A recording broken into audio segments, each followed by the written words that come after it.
Profesores, bienvenidos a la sesión 21 del seminario Repensar las Matemáticas en el nivel medio superior.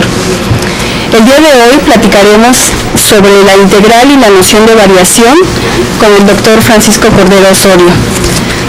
Es para mí muy importante estar con ustedes el día de hoy en esta sesión que cierra el segundo ciclo del seminario.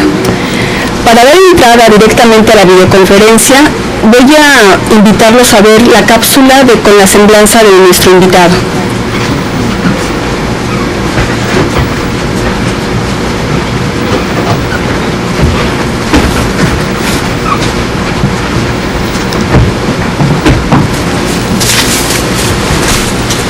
Ahora sí los puedo hacer.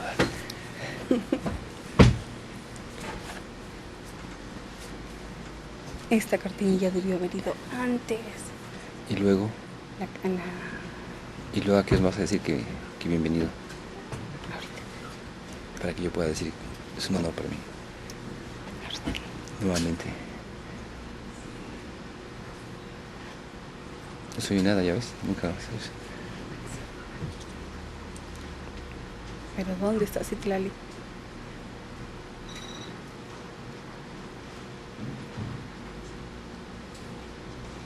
Ya, no salió la cápsula, ¿eh?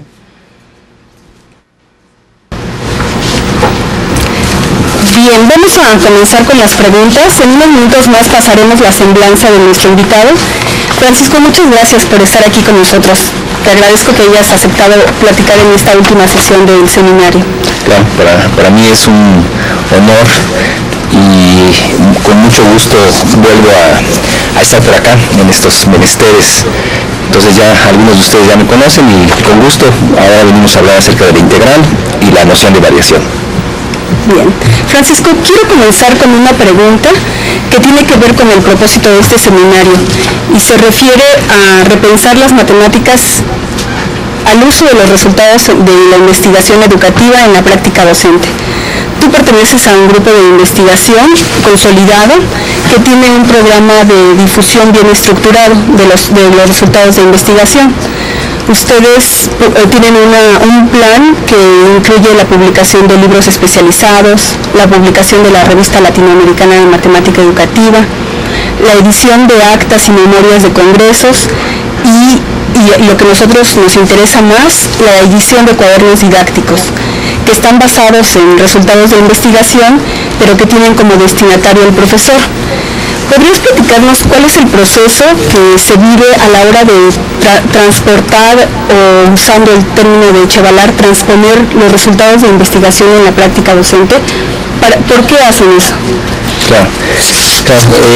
Bueno, como tú sabes, y ya la experiencia que has tenido alrededor de lo que es la matemática educativa, o sea, nosotros partimos de una problemática y que es muy importante explicarla, es muy importante difundirla y a partir de ahí hemos formulado al paso de los años una aproximación teórica que nos ha permitido ubicar adecuadamente ciertos conceptos y entender y rehacer y reorganizar la obra matemática.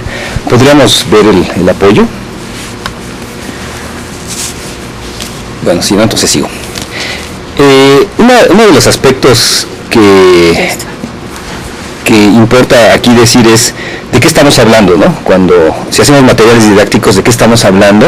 O sea, ¿qué tipo de respuestas se están dando con un material didáctico como del corte que hoy se está presentando, hoy estamos discutiendo? Un primer aspecto es entender que la problemática es una problemática compleja.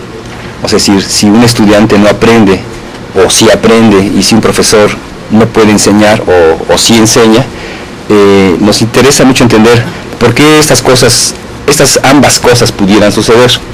De ahí que he formulado una manera de en breve enunciar lo que sería la problemática. Resulta ser que la problemática es mucho más de fondo, y esta problemática corresponde hacia los saberes del conocimiento matemático. Entonces, por un lado tenemos la obra matemática y por otro lado tenemos la matemática escolar. Efectivamente, hay dos tipos de matemáticas, aquella que es obra y aquella que se hace en la escuela. Entonces, hay características propias de cada una de estos saberes. Entonces encontramos que la obra matemática tiene que ver con la actividad matemática, tiene que ver con el lenguaje de los objetos, tiene que ver con conceptos y definiciones explícitas. Sin embargo, en la matemática escolar, pues la actividad humana es la que prevalece, la que domina la situación. Aparece un lenguaje de herramientas, entonces tenemos que entender muy bien ese lenguaje de herramientas, tanto del profesor como del estudiante. Y aquí viene algo muy interesante, aparecen categorías, pero implícitas, o sea que muchas veces en nuestra práctica docente somos incapaces de apreciarlas, de verlas, de entenderlas incluso, ¿no? Pues más lejos estaría el estudiante, pero el profesor estaría muy ajeno a ese tipo de categorías. La situación entonces es que esto se confronta. Entonces son dos saberes que generalmente siempre van a estar confrontados. Esta cuestión de la confrontación nos llevó a mirar con mucho cuidado qué es lo que tendríamos que estudiar, o sea, enfocar nuestra atención hacia un sistema didáctico ante un sistema educativo. Y este aspecto es la producción del conocimiento en las instituciones. Es decir, este aspecto, si bien lo han estudiado otras fuentes, otras disciplinas, la institucionalización del saber a través de las prácticas sociales, a través de las prácticas docentes, no ha sido un elemento explícito que norme la didáctica. Entonces nosotros hemos desarrollado una aproximación teórica que ya algunos colegas míos que han estado en este seminario han hablado de ello, que se llama la aproximación socioepistemológica.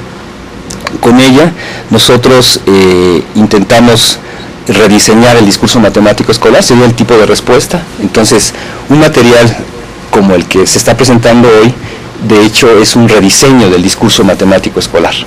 De ahí que nosotros partimos de tener una estructura ya completamente sólida, donde nos interesa ver la resignificación institucional a través de situaciones que hemos diseñado.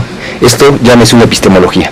Es decir, una vez que hay un problema, o una problemática o un fenómeno didáctico de cierto contenido matemático, lo que hacemos es formular la epistemología de esa problemática. Esta epistemología de alguna manera nos va a ayudar a precisar sobre ciertas categorías, de las cuales yo decía hace rato son implícitas. Aquí vamos a tratar de hacerlas cada vez más implícitas, identificarlas. Estas categorías generalmente están ligadas a la argumentación, a la práctica social.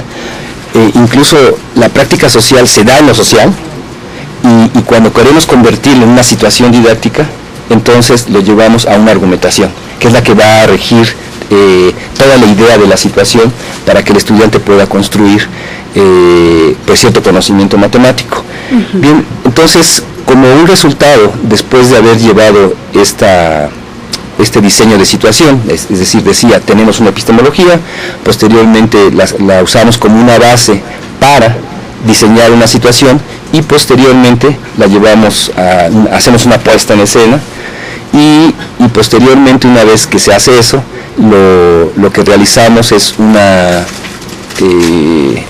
revisión de esa epistemología, y esto es lo que ofrecemos como un resultado de la reorganización o del rediseño del discurso matemático escolar. Entonces, grosso modo, esa es como la base que usamos. Entonces, ¿cómo hacemos un material didáctico del cual tú me preguntabas?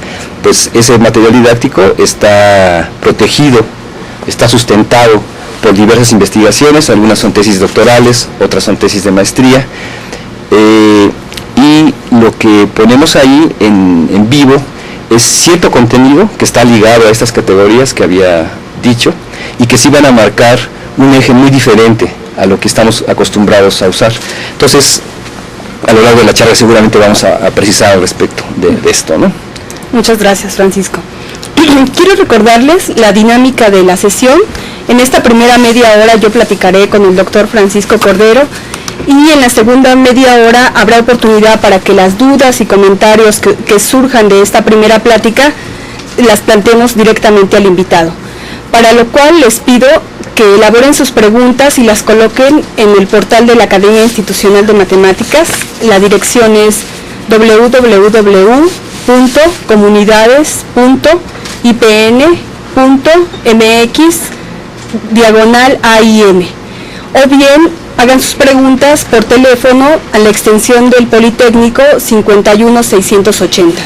También pueden comunicarse con nosotros al correo de la Academia Institucional aim-ipn@ipn.mx. Bueno, seguimos platicando con Francisco. Ya nos ha dicho más o menos cuál es la estructura, la metodología que se sigue para que una investigación se traduzca en un cuaderno didáctico. Y particularmente hablando del cuaderno didáctico, que es el material de referencia para esta videoconferencia, ¿puedes decirnos cuál es la epistemología de la integral de la que forma la base este cuaderno didáctico? Claro, si pudiéramos ver el apoyo, sería mejor.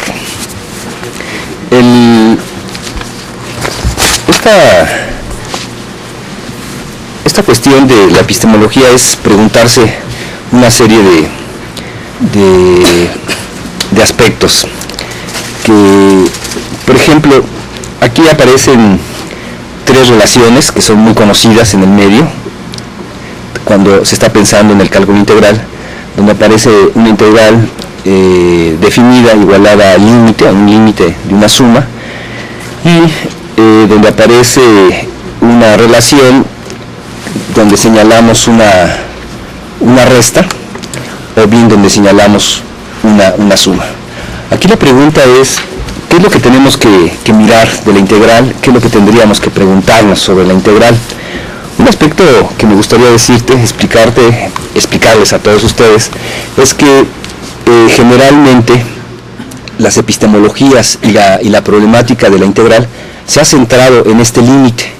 Es decir, dicho de otra manera, pareciera ser que el problema del estudiante o el problema del profesor para enseñar matemáticas pareciera ser que es un problema de fundamentación, de tal suerte que requieren definir lo que es la integral a través de una estructura diferente a su origen, a su realización, a su génesis, de tal suerte que aparezca un límite como el que muchos de ustedes lo han tenido que vivir y soportar todas las dificultades para entender. Este límite es un límite muy especial, o sea, este límite no es el límite que se deriva una vez que estamos hablando del límite de las funciones o el límite de la derivada, etcétera. Es un límite que tiene una connotación diferente, tiene diversas propiedades que habría que entenderlo a profundidad.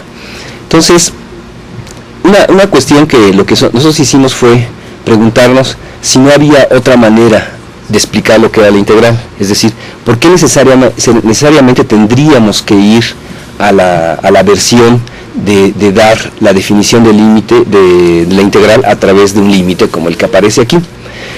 Esta pregunta tiene su origen porque realmente la pregunta de fondo es ¿qué es el cálculo? Es decir, ¿cuál es el origen del cálculo? ¿Por qué la humanidad tuvo la necesidad de construir un conocimiento que hoy lo conocemos como el cálculo diferencial integral? Y esta génesis surge porque realmente la humanidad en cierta época estuvo preocupada por entender lo que se movía, lo que era el movimiento.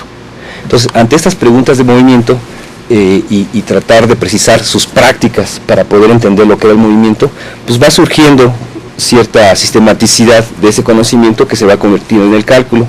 Es ahí donde nosotros encontramos que hay una noción muy importante, que es la noción de variación, que no aparece explícita aquí.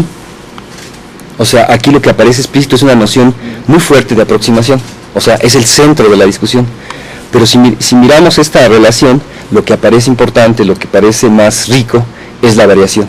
Y entonces continuamos con esa ruta, es decir, nos fuimos sobre ese eje para entender a este cálculo integral a raíz de esta idea. Y vas a ver que van a aparecer dos ideas fundamentales. Esta es una resta, es decir, es una idea de variación global, o sea, una situación de cambio. Y aquí aparece una situación donde nos va a determinar una predicción, dado que conozco un estado inicial y las variaciones de una región que estemos analizando, de tal suerte que podamos encontrar una predicción del estado final de la situación. Entonces, bajo esa idea, o sea, una vez que que enfocamos la atención hacia la resta, o sea, intencionalmente lo voy a decir para negar el límite de la suma, enfocamos la atención en la resta, pues empiezan a aparecer ideas que aparecieron en tiempos pasados. Por ejemplo, el cálculo de una área, como el que aparece aquí, que es típico que aparezcan en los libros, y que normalmente está motivado a través de hacer una partición de intervalos. Aquí lo que se debe de entender es como si hubiera una especie de flujo de área, de tal suerte que hay una entrada y hay una salida, y esto que está representando el área es justo esa acumulación, f de b menos f de a. Aquí lo que tenemos no es el cálculo de una área, sino el de una nueva posición. Dado una posición, si conociéramos la variación entre esta posición y esta posición que queremos predecir, pues bastaría con tener esta posición, la variación, para encontrar la nueva posición. Entonces realmente f de b, en este caso, en el signo de la integral, sería esta altura, o sea que no el área. De la misma manera, cuando nos vamos a ver ciertas situaciones de flujo, hay dos maneras, y estas son históricas, son dos pensamientos que la humanidad ha desarrollado. La manera de mirar un flujo, de entender un flujo, es estar sin movimiento y solo mirarlo, ver cómo pasa. Entonces, nos debemos imaginar que hay una entrada y hay una salida, y lo que nos preguntamos es cuál es la acumulación de flujo una vez que pasó por cierto sitio, y esto se hace a través de una resta, es decir, f de b menos f, este sería la salida y este sería la entrada, solo se compara, se resta y aparecería esta relación. Todo esto tiene que ver con la integral. Otra manera de ver el flujo es participar en él, y la relación que surge aquí es tener un estado inicial más todas sus variaciones, y en este sentido se va con el flujo, y esta suma es f de b. Entonces, realmente el modelo que se precisa en la integral es este que aparece aquí, es decir, hay una cantidad que varía, y entonces nos debemos de imaginar que hay una entrada y una salida. Esta es la idea de acumulación, la idea de un flujo que entra a un sitio y sale a otro sitio, y entonces la manera de preguntarse lo que queda aquí es a través de esta resta, y aparece este diferencial que es muy conocido sobre todo en disciplinas como la física, la ingeniería, etcétera, etcétera, ¿no? Y fíjate que aquí solo quise mostrar que cuando hablamos de una epistemología no solo estamos mirando los libros antiguos, ajá, o las obras, ¿no?, pasadas de hace siglos, sino también estamos mirando los pensamientos del estudiante. Aquí es una situación donde se le pregunta a los estudiantes que calculen el área de cierta región. Son tres preguntas: una donde intencionalmente no hay un eje, una donde intencionalmente solo hay un eje de referencia, y la tercera donde intencionalmente aparece el eje de coordenadas, el que conocemos. Y entonces nos pusimos a ver qué tipo de respuestas dan el estudiante. Bueno, algo que quisiera llamar la atención es que ningún estudiante, y esto fue aplicado a una diversidad de estudiantes en diferentes universidades por mucho tiempo, ningún estudiante tiene en su mente hacer algún tipo de partición como primer punto. Por ejemplo, hacer una partición del intervalo y luego subir rectas verticales de tal suerte que podamos cubrir la región a través de una cuadrícula cada vez más fina, de tal suerte que podamos contar los cuadritos y poder estimar lo que sería el área el área de esta región. Esto nos hizo ver que este no es un pensamiento natural, o sea, necesariamente alguien se los tiene que enseñar, pero el pensamiento que sí vino natural es tratar de meter una figura geométrica conocida por ellos y que puedan calcular el área, de tal suerte que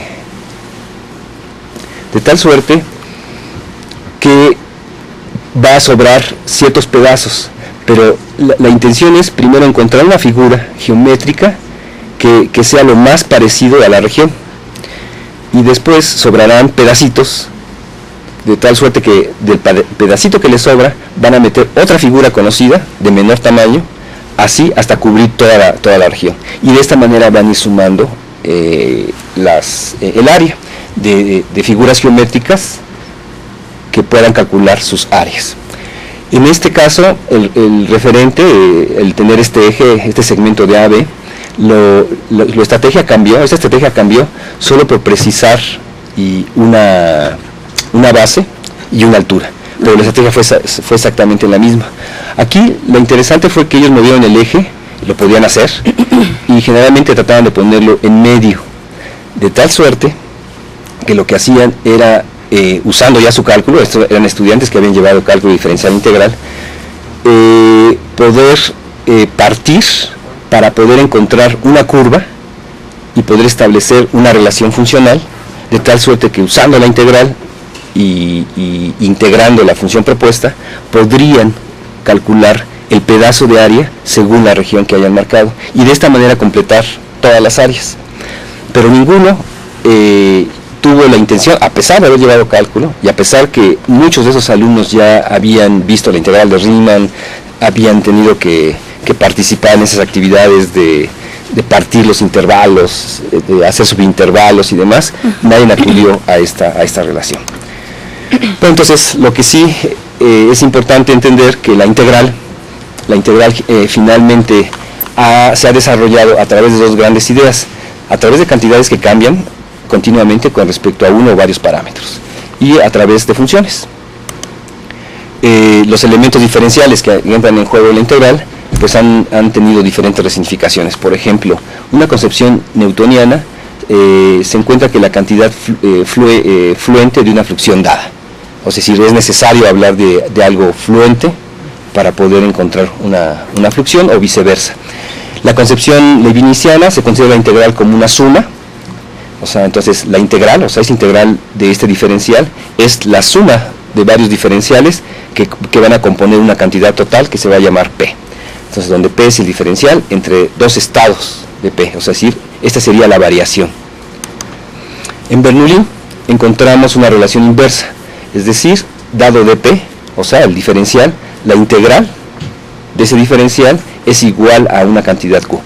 O sea, no es la idea de una suma, sino es la idea de una relación cuya integral va a ser la relación inversa de una cantidad Q dada. Es por eso que esa Q tiene que ser igual al diferencial establecido o el dado según esto. Estos tres aspectos que mencioné hace rato están en algunos libros de cálculo elemental. Están, por ejemplo, hay un libro típico muy usado por muchos profesores, el Granville, entonces aparecen esas ideas.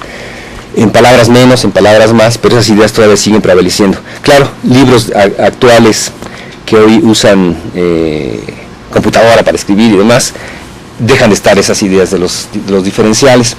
Pero el teorema fundamental del cálculo también ha tenido diferentes resignificaciones. Aquí enuncio 3, dado una función f, asignarle una nueva función f' que se obtiene a partir de f. Dado una función f igual a la derivada de una función, reproducir la función de la cual se derivó la función f. Y una tercera acepción es, dada una función f igual a la integral de f, regresar a la función f'. Si se dan cuenta, estas dos relaciones últimas que mencioné, es, dado que tengo una integral, es entender que lo que estoy integrando es la derivada de una función. Y la segunda acepción es, dado que ya tengo la integral, si yo derivo esa integral, pues voy a obtener una función, o sea, la función que integré, ¿verdad? Bueno, déjame terminar esta parte porque con esta explicación epistemológica, señalando una especie de paralelismo que pudimos identificar. Por un lado está el desarrollo del objeto matemático, en este caso de la integral, y por otro lado está la resignificación de ese objeto matemático. En esta resignificación encontramos una discusión importante sobre la acumulación de un fluido. Si pensamos en la estructura matemática, el aspecto importante es hallar una función primitiva. Esta estructura de la resignificación nos lleva a varios aspectos interesantes. hay una toma del elemento diferencial, es decir, hay una explicación de fluidos, de partículas que se mueven alrededor de tomar el elemento diferencial. La toma del elemento diferencial es percibir esta resta, que es una situación local de lo que está sucediendo en el movimiento, para después transportarlo a algo total que viene siendo la integral. Mientras que en la estructura matemática el aspecto central está en la definición de la integral, y una vez que se establece una definición de la integral, inmediatamente se pasa al teorema fundamental del cálculo. O sea, antes no se menciona el teorema fundamental del cálculo. El teorema fundamental del cálculo justo es porque, dado que se diseña una definición externa a lo que es en sí el significado de la integral, entonces inmediatamente se tiene que ver que esta definición es compatible con lo que es en sí la concepción de la integral, y entonces es cuando aparece como un teorema fundamental, o sea, lo conviertes en teorema fundamental, y entonces aparece esta relación ya explícita, ¿no? La integral de f igual a f de b menos f de a, etcétera, o sea, todo lo que es un enunciado como el que aparece ahí. Entonces, aquí el aspecto significativo, que es el dato que nos da la epistemología, es que en la parte de la estructura de la resignificación, la centración en los fenómenos de cambio fue sobre la acumulación y el valor acumulado. Mientras que en la estructura matemática, la centración es en el dominio de la función. O sea, justo que si nosotros insistimos en enseñar a la integral a través del límite de esa suma, o sea, algunos libros le llaman es una suma riemanniana, es porque queremos hacer hincapié en el dominio de la función. Es decir, lo que queremos es que hacerle entender al estudiante la necesidad de estudiar el dominio de la función. ¿Por qué? Porque tiene propiedades topológicas y más tarde va a tener propiedades de medida. Justo un aspecto que es importante aquí, y aquí es un poco para desmistificar el que si no enseñas la integral a través del límite de esa suma, entonces pareciera ser que está quedando cojo el tema, ¿no? Sino esta cuestión del límite de la suma surge porque una pregunta que se hicieron es que si la definición que Cauchy había establecido, basándose en su definición de continuidad, si podía soportar discontinuidades de cierto tipo, o sea, funciones discontinuas de cierto tipo. Entonces, hubo ciertas construcciones de ciertas funciones altamente discontinuas. Entonces, en la época de Riemann, por ahí aparecen varios matemáticos, entre ellos alguien que es muy mencionado es bueno, se me olvidó. ¿Lebesgue? No. Okay. Bueno, él inventa una función de tal suerte que es altamente discontinua. Es aquella función de Dirichlet. El matemático Dirichlet inventa una función que es altamente discontinua. Es esta función que es discontinua en los racionales y continua es continua en los racionales y continua en los irracionales. Entonces, no hay ningún intervalo que tú pudieras tomar para poder considerar un pedazo de función continua, de tal suerte que puedas integrarla usando la definición de Cauchy de continuidad. Aquí lo que sucede es, para no agrandar esta explicación, es que por un lado esas funciones pasan a ser densamente discontinuas. ¿Cuál fue el punto aquí? Que la propiedad del intervalo fue mirada en un sentido topológico. Y eso hizo que hubiera un rompimiento con el teorema fundamental del cálculo. Es decir, o sea, una vez que se establece una definición, entonces la definición pasa a ser más poderosa que el propio teorema fundamental del cálculo, porque el teorema fundamental del cálculo estaba restringido a ciertas funciones continuas y a ciertas funciones discontinuas, es decir, no debían de ser densas. Posteriormente, alguien mira ese mismo problema a través de otro ángulo y pasa a ser una propiedad de medida, es decir, esta densidad pasa a ser una medida cero. Y entonces se crea un nuevo concepto que las funciones son, estas funciones que eran altamente discontinuas, ahora en la medida, en esta teoría de medida, pasan a ser funciones que son casi continuas, es decir, y la frase completa es continuas en casi todas partes.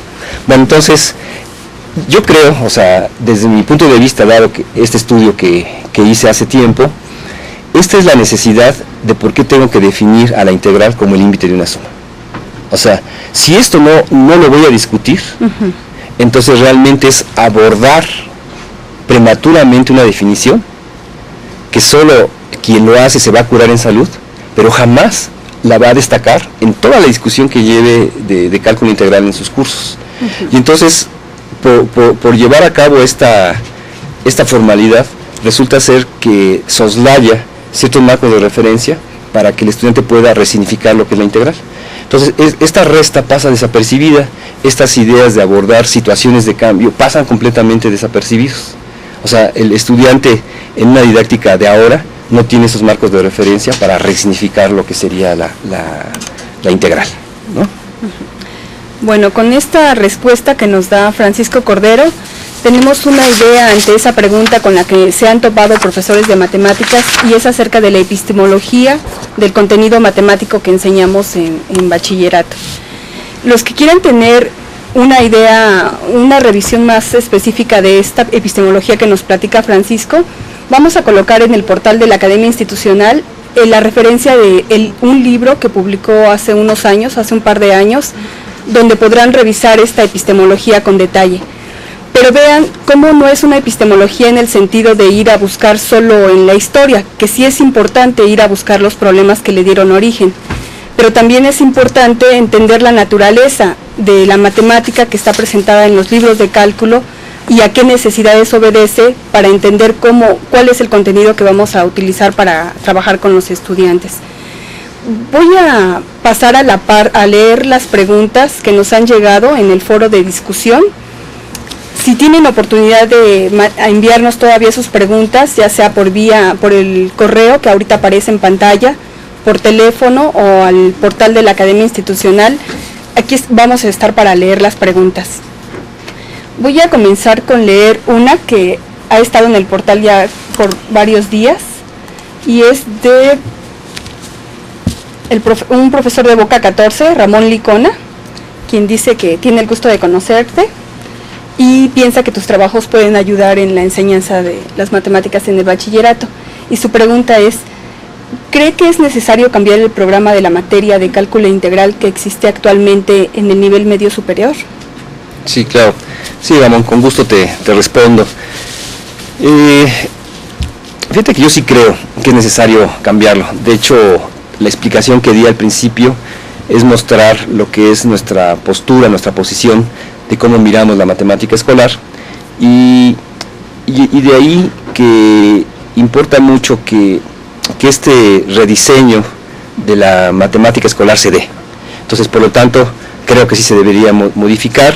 Insisto que está muy centrado a una idea de que por no mirar o por no ver con cuidado la definición del límite, versión la que sea, entonces los cursos se convierten en algo operativo, es decir, casi es la señal, ¿no? O sea, generalmente es la señal, es decir, dado que no podemos abordar fundamentos, entonces vamos a convertir al cálculo integral en un curso completamente operativo. Y entonces enseñemos, aunque no sepan cuál es el concepto, o sea, enseñémoslos a integrar. Yo creo que sí hay maneras de modificar ese programa, si centramos la atención justo en las ideas de variación. Y entonces, si generamos un curso a través de una situación de variación y de cambio, entonces no solo lo convertimos en operativo, sino lo convertimos en un pensamiento, en ideas profundas, que posteriormente el estudiante en su ciclo escolar, más adelante en su experiencia escolar, pues va a poder desarrollar con mayor cuidado y entender incluso con profundidad lo que sería el límite de esa suma, ¿no? Sí, claro. Voy a leer otra pregunta que te llegó también al portal. Dice: soy docente de matemáticas a nivel superior y es muy común la situación que cuando impartimos el curso de cálculo diferencial o el de cálculo integral, el joven no tiene las bases adecuadas para su trabajo, en la mayoría de los casos. ¿No será necesario reestructurar las materias de nivel medio superior y atacar más la parte fundamental de la noción a través de ejemplos más contextuales o significativos, aunque el tratado aritmético sea dejado un poco? Claro. Se relaciona un poco sí, con sí, lo claro, que- se relaciona con esto. Tal vez me voy a adelantar si pudiéramos ver algún apoyo, o sea, dado el contexto de las preguntas, me parece que sería importante aprovechar el apoyo que tenemos por acá preparado. Bueno, entonces continúo. Sí, no están Ok. preparados. Ok, entonces, aquí voy a señalar lo que entra en juego cuando hablamos de una situación de cambio y de variación. Aquí hay una relación, aquí aparece una A, aquí aparece una C y aquí aparece una B. Esta situación de variación y de cambio, lo que está tratando de decirnos es que aquí tenemos una noción de predicción, que dado un estado inicial, deseamos encontrar el estado final a través de una variación. Esta B, lo que significa es la resta de C menos A, y entonces con ella estaríamos resolviendo un problema de integración. Por ejemplo, tenemos datos, estudios, no solo hechos por nosotros, sino por otros grupos, donde rinden cuentas acerca de la relación de la suma y la resta. Esto es en los niños, o sea, en los niveles escolares de primaria o incluso hasta de preescolar, donde un niño sin saber que está haciendo una suma o una resta, hace acciones de juntar y separar para poder responder ante situaciones de variación y de cambio. Es decir, que si esta relación, en lugar de mirar la estructura suma, es decir, en lugar de pensar que lo que estamos estudiando es una estructura suma o una estructura resta, si realmente hacemos ver que lo que estamos estudiando es una situación de predicción, donde hay una variación, y este es su primer modelo de predicción que un niño se enfrenta, estado inicial, estado final y la variación entre dos estados, que sería aquí marcado por esta resta. O sea, realmente un niño, cuando se le plantean problemas de que Juan juega a las canicas con Pedrito, etcétera, donde un niño empieza con cierto stock de canicas y se pregunta, bajo la situación del problema, cuántas canicas tendrá al final del juego, no es sino una pregunta de variación y de cambio. En jóvenes de secundaria encontramos relaciones como estas que pueden manejar sin ningún problema. Esta es una situación donde hay una cantidad que está variando, esta puede ser una variación discreta, y van apareciendo relaciones como las que estábamos dibujando hace rato, donde hay una necesidad de encontrar el estado final, dado que hay un estado inicial, y esta sería la suma de todas sus variaciones. Y estamos hablando de alumnos de secundaria, y si pensamos en situaciones ya de variación continua, que ya son propias del cálculo diferencial integral, pues encontramos relaciones como las que ya expliqué. Entonces, ¿qué quiero decir con esto?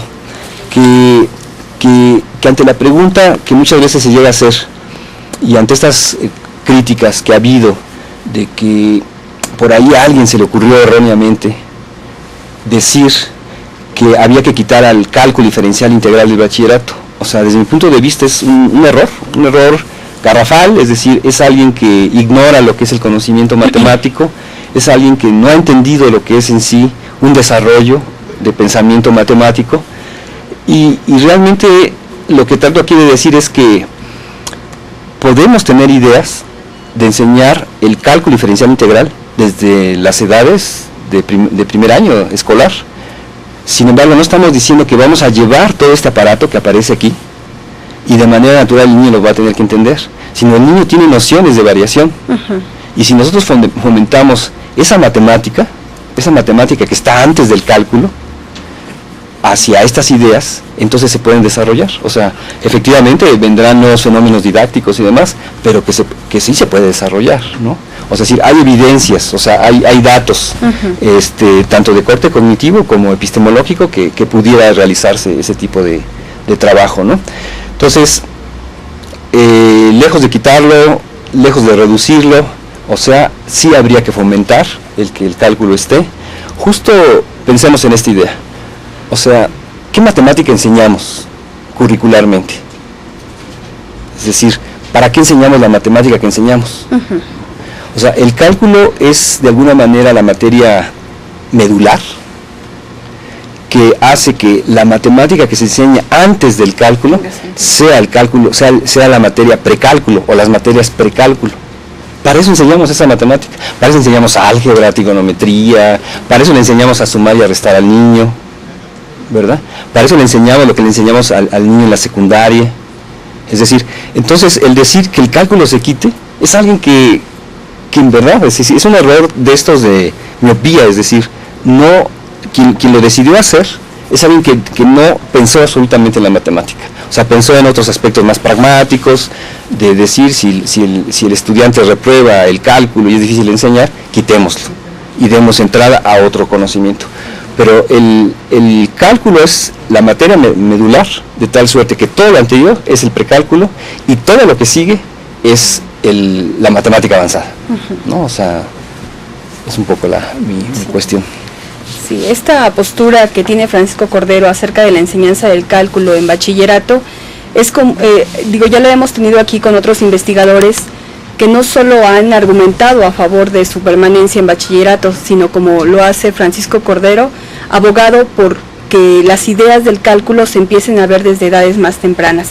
Francisco, voy a leer una pregunta de aquí del estudio y es del profesor José Luis Torres y pregunta sobre cuál es la importancia de la serie de Taylor en cálculo o en cálculo integral.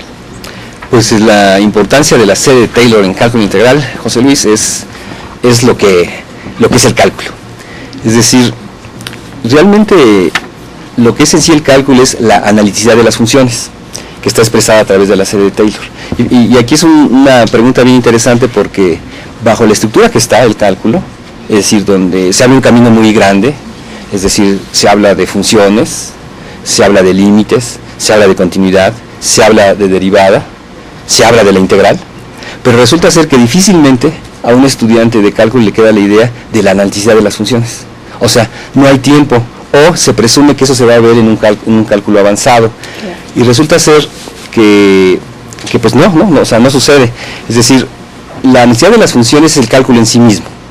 Entonces lo que tenemos que desarrollar es, a través de estas ideas de variación, a través de la noción de predicción, hacer ver que la predicción, la noción de predicción que tenemos nosotros, o sea, los humanos, nuestros estudiantes, nuestros profesores, es algo que se tiene que ir resignificando y lo tenemos que hacer a través de la ayuda escolar.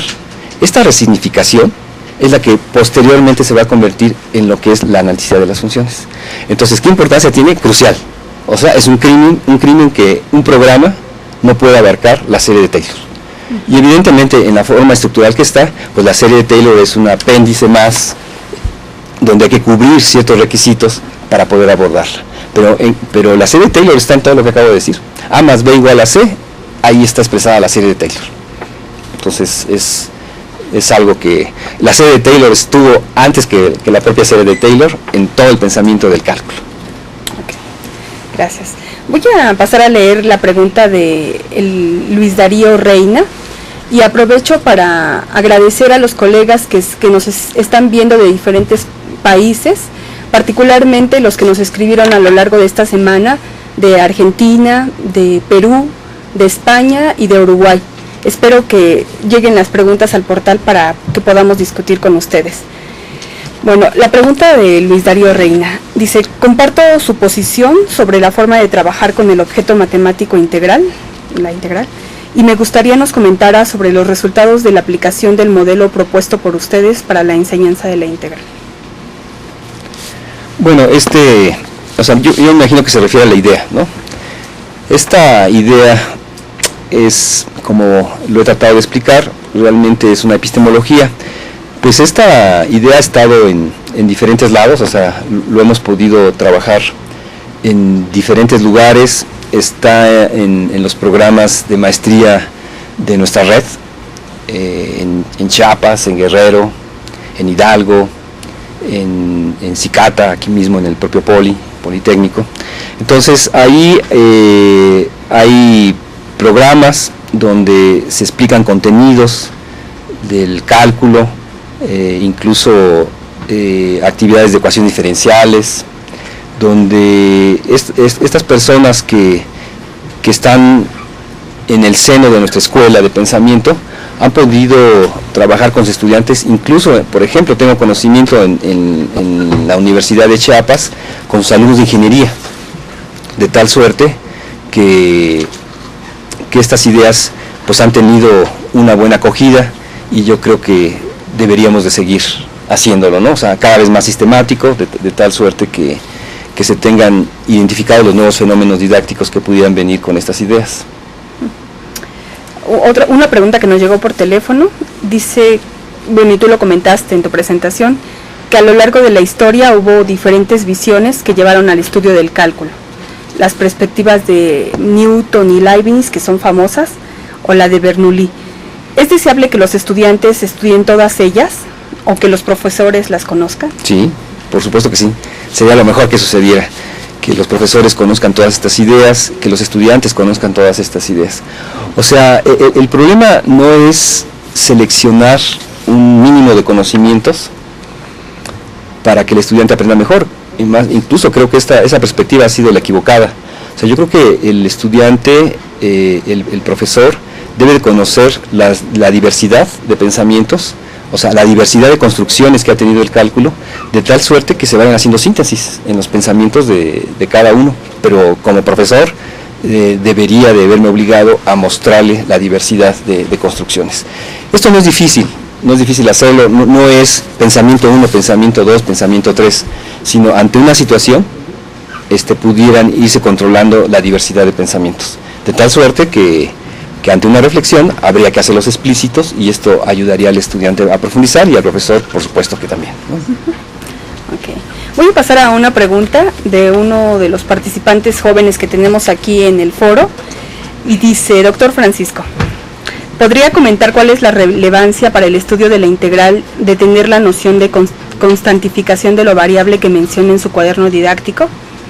Sí, esta constantificación es que justo no podría haberse hecho el método que consiste tomar un estado final y compararlo con un estado inicial y hacer la resta, y de ahí surge ese diferencial, ¿no? Esta idea de constantificación es porque justo se admite que todo varía, pero a partir de tomar esa variación, entonces llega a existir una idea de que a partir de ahí ya no varía, aunque sí llega a variar. Pero el método mismo lo hace con mayor énfasis para poder tomar esa variación. O sea, en el modelo de la suma y la resta, yo hablaba de tomar esa B. En el diferencial habría que tomar el diferencial. Si no, entonces ese diferencial no se tomaría. Entonces, es una especie de constantificación relativa, en tanto que para tomarlo, entonces tomaste el diferencial. Si no, no lo podrías tomar. Pero claro, también puedes llevarte la idea, bueno, ahora si te imaginas que el diferencial también es una cantidad que varía, entonces tendrías que tomar una variación, que sería el segundo diferencial. Pero en cada acto está la idea de una constantificación, de hacer constante lo que varía para poderlo tomar. Esa es la idea, ¿no? Bueno, hay otra pregunta del CECIT 13, la profesora Adriana Gómez dice: en otras pláticas del ciclo, los doctores Pulido y Alanís nos plantearon la enseñanza del cálculo integral y diferencial en forma integral. Es decir, no separar estos dos cursos, sino integrarlos, resaltando la interrelación entre estos dos. Nos gustaría que comentara al respecto. Saludos afectuosos, Adriana. Sí, por supuesto, coincido completamente con esa idea, ¿no? O sea, eso sin duda. Ahora, ¿por qué haber hecho un material de cálculo integral? Bueno, solo es un material, son lecciones que podrían dar idea a cualquier profesor para integrarlo a su cálculo integral, en el sentido de poner junto el diferencial y la integración. De hecho, estas ideas de variación están trabajadas por el doctor Pulido, el doctor Alanís y todos estos autores de estos libros, que son colegas nuestros, trabajamos conjuntamente y participamos en el mismo pensamiento. Efectivamente, aquí se separó solo por hablar del tópico, o sea, como hacer un ejercicio de hablar del tópico, pero no es una postura de separar dos cálculos, ¿no? ni mucho menos. Sí. Tenemos una pregunta de Ramiro Saldaña, y bueno, te felicita por la plática que acabas de dar, y dice: mi pregunta es si de alguna manera se le puede dar cabida al cálculo del área, más o menos como se da en los cursos de cálculo numérico, es decir, sin enfatizar o sin mencionar ni siquiera la definición de Riemann. Esto es porque creo que si queda la idea de que si en un curso de cálculo integral no se da la problemática del cálculo de áreas como aproximación mediante rectángulos, trapecios o cualquier otra figura aproximante, en este curso queda la sensación de que algo le falta. Y entonces, ¿cómo definiríamos los contenidos y hasta dónde debemos llegar? Claro. Hola Ramiro, ¿qué tal? Mucho gusto. Sí, efectivamente, mientras nosotros no cambiemos la estructura curricular, la que aparece, efectivamente vamos a tener que negociar. O sea, incluso en el cuaderno didáctico también se está negociando, o sea, sí aparece una definición del límite de una suma. Entonces, esta cuestión de hacer un rediseño lo tenemos que hacer conjuntamente. Una prueba de ello ya es el material que Ricardo Pulido y Juan Antonio Alanís y otros autores más ya nos han ofrecido, o sea, en tanto que ya es un curso completo de un semestre completo, ¿no? Entonces, efectivamente yo creo que a lo largo de todos estos estudios sí vamos a llegar a una modificación completamente radical, es decir, va a ser un rediseño del discurso matemático escolar diferente. ¿Cuál va a ser el punto? Pues el foco de atención, es decir, el foco está hacia los conceptos. En la medida que esto avance, es decir, en unos años más, seguramente el currículum va a estar enfocado hacia situaciones específicas que van a permitir que el cálculo se desarrolle. Y ese va a ser el foco. Y entonces la estructura va a modificarse. Entonces va a haber situaciones donde vamos a tener que realizar áreas bajo una curva o calcular áreas de una región. Y a lo mejor vamos a crear métodos que no necesariamente tienen que ser a través de la integral para poderlo desarrollar. Y justo aquí hay una discusión de fondo, hace de mucho de fondo, y Ramiro la debe de conocer, porque conocí su trabajo de maestría, de su tesis de maestría. ¿Cuál es la definición de área? Es decir, usamos nociones de área, hablamos de área, y cuál es en sí la definición de área. Bueno, hay muchas más preguntas en el foro. Voy a leer una más y pasaríamos a cerrar la videoconferencia. Entonces ya no la respondo. No sé, claro que sí. Y tiene que ver con las funciones que aparecen en el cuaderno didáctico. Aparecen funciones constantes, funciones lineales, gráficas de funciones, curvas en general. ¿Cuál es el concepto de función que deben conocer los estudiantes para trabajar las ideas de variación con la integral? No, yo creo que el concepto de función puede ser cualquiera, es decir, si estas funciones como las que acaban de mencionar aparecen ahí, no aparecen trigonométricas y demás, es decir, no creo que sea el punto crucial, pues, es decir, finalmente podrían usar cualquier tipo de función. Aquí lo importante no es centrar el concepto en el concepto de función, o sea, centrar las ideas de integral en el concepto de función. Aquí es desarrollar las ideas en función de la situación de variación y de cambio. Es decir, esforzarse por entender que esa resta tiene una resignificación y que puede resignificarse a través de diferentes contextos, diferentes situaciones, e incluso llevarla a una discusión de función. O sea, decir, la integral es una función, de qué tipo es la función, de qué naturaleza tiene esa función, etcétera, etcétera, ¿no? Sí. Bueno, Francisco, nos comentaste que no se podía sacar el cálculo de la enseñanza de las matemáticas y quiero concentrar la pregunta en ¿el cálculo integral debe enseñarse en bachillerato? Digo, ya sabemos que son muy importantes las ideas de variación y la idea de la analiticidad, pero en bachillerato, desde el punto de vista de las investigaciones que tú has realizado, ¿es importante que el cálculo se quede en el bachillerato? Sí, de alguna manera ya lo mencioné, o sea, ya hice el énfasis y lo vuelvo a decir, si la intención es repetirlo, por supuesto que sí, es decir, insisto, sería un error, o sea, un error de ignorancia de lo que es el conocimiento matemático, lo que es en sí la matemática, quitar el cálculo del bachillerato.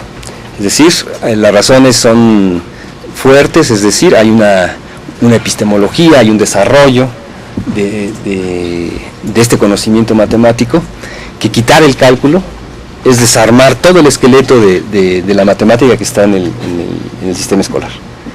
O sea, decir, entonces no se puede quitar, simplemente no, o sea, no se puede quitar. O sea, va a desfigurar todo lo que es en sí esa matemática.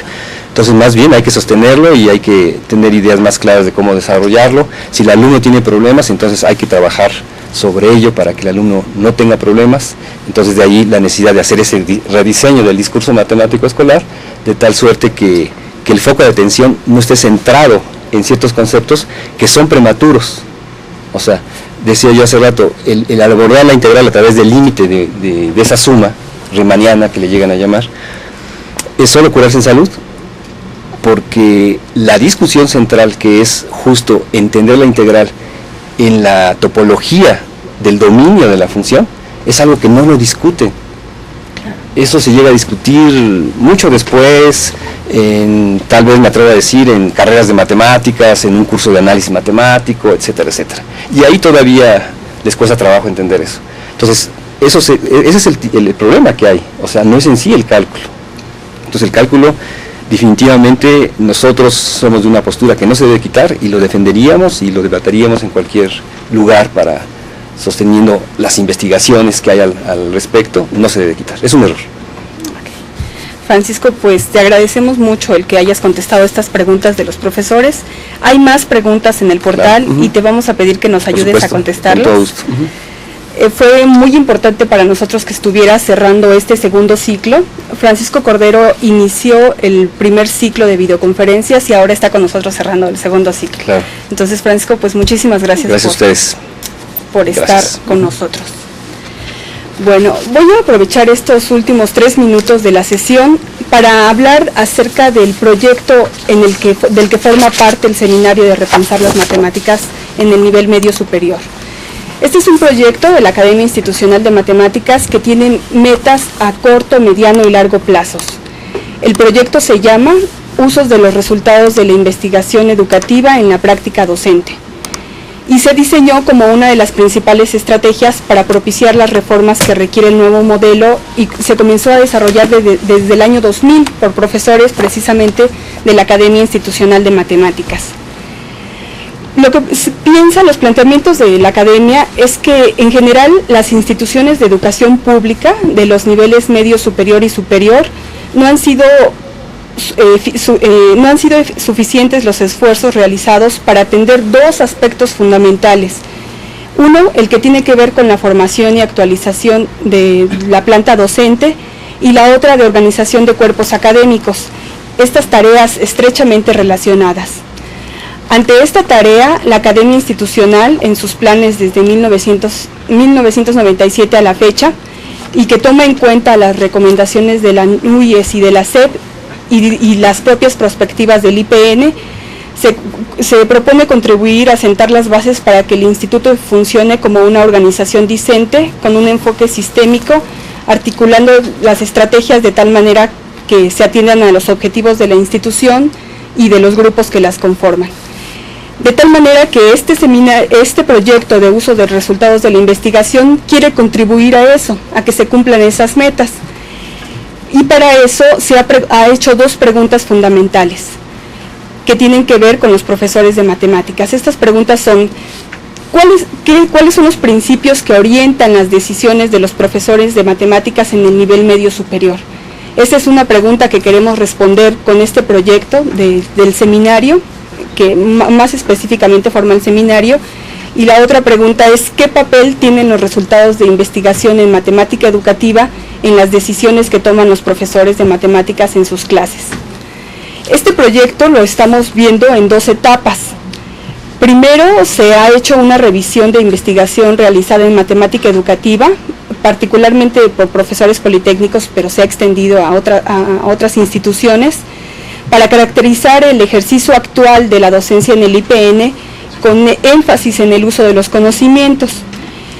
Y una segunda etapa es el diseño de estrategias que promuevan el consumo sistemático de estos resultados de investigación en matemática educativa, de tal manera que el producto de este seminario, que son módulos en donde se presenta el video de una entrevista con un especialista, con materiales en los que se sustentan las investigaciones, son los módulos que se ofrecerán a los profesores para acercarlos a los resultados de la investigación. Haciendo un análisis de los modestos logros que tenemos en este proyecto y los retos, podemos decir que tenemos a disposición de ustedes 20 módulos con diferentes temáticas alrededor de cálculo, álgebra, geometría, uso de la tecnología, sistemas de ecuaciones, etcétera. Y tenemos la posibilidad de abrir un tercer ciclo. Para abrir este tercer ciclo, lo que nosotros necesitamos es tener estrategias articuladas con las direcciones que ya nos han apoyado en la consecución de este proyecto. La Dirección de Educación Media Superior, la Dirección de Tecnología Educativa, la Dirección de Educación Continua y a Distancia. Quiero invitarlos a cerrar este segundo ciclo del seminario, para lo cual vamos a dar un receso de 1 minuto para que pasen a esta mesa los funcionarios que nos harán el favor de cerrar el ciclo el seminario.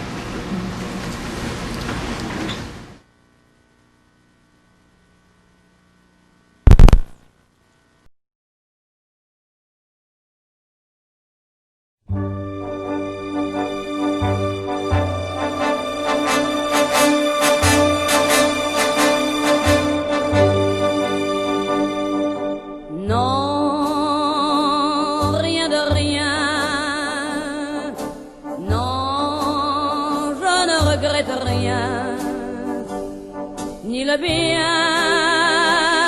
qu'on m'a fait, ni le mal, tout ça m'est bien égal. Non, rien de rien. Non, je ne regrette rien. C'est payé.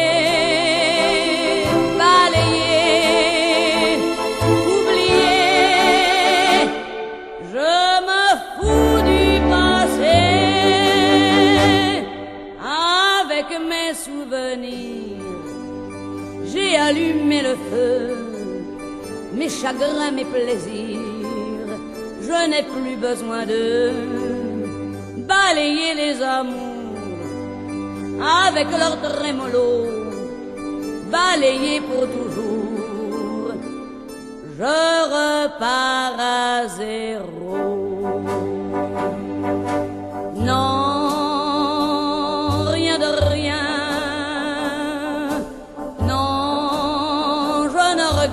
Rien, ni le bien qu'on m'a fait, ni le mal, tout ça m'est bien égal. Non, rien de rien. Non, je ne regrette rien, car ma vie, car mes jours,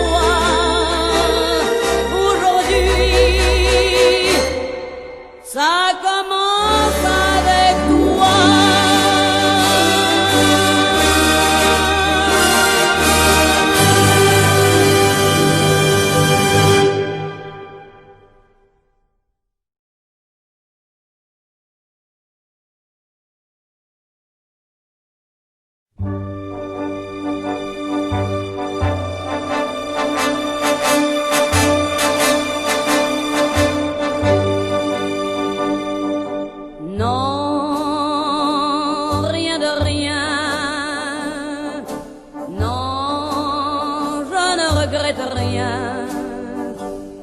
Ni le bien qu'on m'a fait, ni le mal, tout ça m'est bien égal. Non, rien de rien. Non, je ne regrette rien. C'est payé.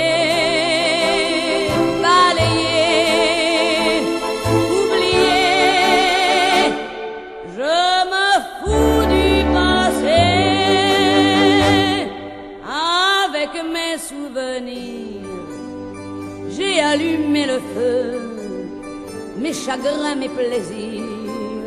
Je n'ai plus besoin de balayer les amours avec leur trémolo, balayer pour toujours. Je repars à zéro. Non.